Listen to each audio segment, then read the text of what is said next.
problems we've got at the moment is we cannot score goals at the top of the pitch because the players aren't following Ange's instructions. Having Son as captain is a joke. I've played with great captains. I've been a captain. You show leadership everywhere. He's the only captain I've ever seen being taken off the pitch twice. I genuinely believe that Ange Postecoglou is getting a really easy ride of it. I don't understand why we don't explore Ange Postecoglou losing his job. Whoa. Can we all just pump the brakes for a second? It's gonna take time. How about let's not call for the man's job yet? This is the history of Ange. This is what he does. He comes in to change the culture of a club.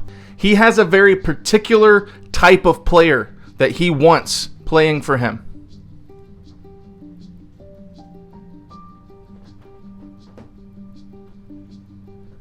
Yeah, I don't want those players. Because they don't want to come to Tottenham. They want to go to a Champions League club. I signed Mickey van der Veen this year. He's not a bad player, is he? We were in the Champions League? No. I don't want those players. That's a beautiful discussion for me to have. That's one of the discussions I have. Why do you want to come to Tottenham? Because if you want Champions League football and that's all you want, you don't want to come to Tottenham. You just want to go to a Champions League club. I want people who want to come to Tottenham who know this club, know the challenge we've got, and we do have a challenge. We're different to other clubs in that we haven't had success for a while. So I'm looking for a certain type of character who's going to say, you know what, they're not in Champions League, but you know what, if I win something with them, that could mean something to my career and to me. So yeah, I'm up for that fight. So that's part of the discussion. I don't think that makes a difference to me in terms of the players. Like I said, we've had 2 windows so far, and I haven't had an issue bringing the players I want to this club, even though we're not in Champions League. I'm the type of person that after hearing Ange say that, I think to myself, I would play for this man. I want to play. I want to do exactly what he just said. I want to be a part of something bigger than a trophy, immediate trophy right now.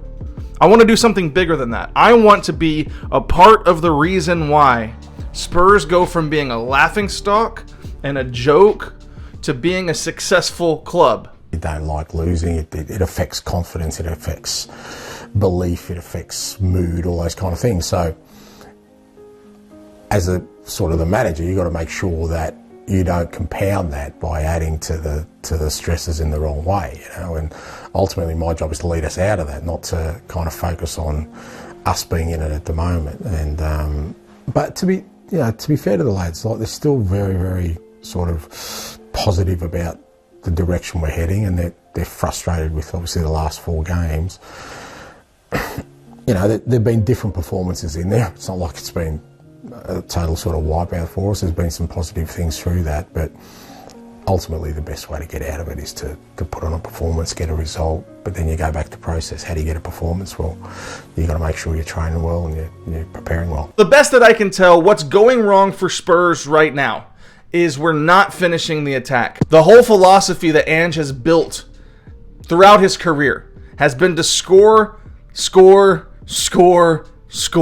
How can I create a tactical formation and a system that allows my team to have more of the ball in the attacking half of the opposition? So it wasn't just about keeping possession. It was about saying, well, now can we create more chances in the opposition? Can we play the game in the opposition half? And you know, even today, you know, when I'm on the touchline, I just doesn't sit well with me when the opposition have the ball, and it certainly doesn't sit well with me when they have the ball in our defensive half. So his philosophy lends itself to scoring 3 or 4 goals a match and not worrying so much about defending, because you're going to score more goals than the opponent. So he throws everyone forward up the pitch. He throws them all up into the opposing third, and he leaves, you know, a small back line to defend, to get back on counterattacks. And it leaves us vulnerable to the counterattack. And that's just something, if you're a Spurs fan, you've got to live with. We've got to accept that that's how we play.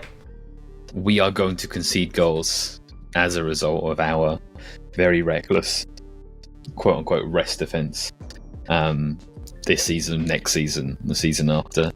That's always going to be there. I don't think that Ange is interested in changing that. It's just not going to change. So the solution then is to improve on the players or improve the players who are involved in defending those situations, and hope for the best, basically. No, the solution is score every time you go forward. Score every time we go forward. So Kulusevski plays the cutback and it goes behind Sarr, and that's how we lose the ball. Just don't lose the ball ever. We're going to have that risky attacking style play. And that's the way Ange is going to make this team play. But the sky is not falling. I know it looks really bad right now because we haven't been finishing well. We still have 3 matches to go. Man City, I'm already knocking that one off as a loss. But we've got Sheffield United on the schedule. And by the time you're watching this video, we're probably the Burnley results already in. I'm predicting 6 points in the last 3 games. Now, if we've lost this one... If we've lost this one against Burnley,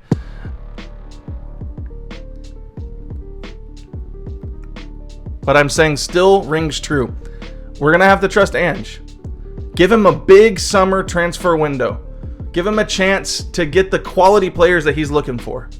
Give him a chance to change the culture. If there's anything that's been wrong with Spurs, is the mentality of Spurs has been a losing mentality for a very, very long time. If there's anyone who specializes in changing cultures, it's Ange Postecoglou. He has a history of doing it.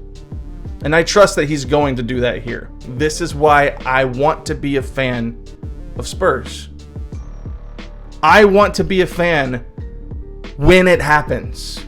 I want to be a supporter when that mentality changes. That's what I get. That's what I root for, man. That's what I loved about coaching when I was coaching American football, is I was able to help players turn that switch on and go from mediocrity or go from not performing well to being an absolute killer on the field. I love flipping that switch, changing that culture in the locker room, or I guess in football would be the dressing room, changing that culture. I love that kind of stuff. So when I hear him say that he wants players who want something more than a quick trophy, but they want to be a part of turning a club from a losing mentality for the last however long and turn them into a club that has a winning culture, that's what I want to be a fan of. People keep asking me, why did you choose Spurs? Because of that. I'm not saying it's going to happen, but if Ange is successful and he finishes and completes the mission, if he does this, it's going to be the most rewarding experience for all of the fans and supporters of Spurs. That's why. You want to know the reason? That's why.